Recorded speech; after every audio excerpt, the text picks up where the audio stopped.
Gelin şu zaman ifadelerini yakından inceleyelim. Bunlardan birincisi boyunca. During, during. Kendisinden sonra isim alır, cümle almaz. Unutma. 25 pounds water bill. 25 pounds water bill. Richard, you snored during the night. And I don't want to hear your snore, mate. Just go to your room, close your bloody door. Tosa. İkincisi şimdilik. Şimdilik hesabı ben ödeyeceğim. Şimdilik şöyle oturun, boş masa olunca biz sizi çağıracağız. Peki buradaki şimdilik ne? British İngilizcesinde for the time being. I know, George. Listen to me. You need to pick our manager up from the airport.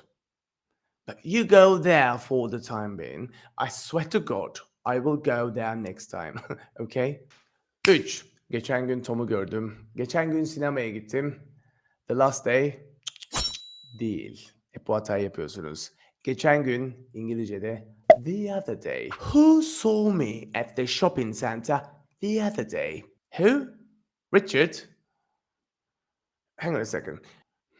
Richard, you are a snitch, mate. You are a snitch. Snitch.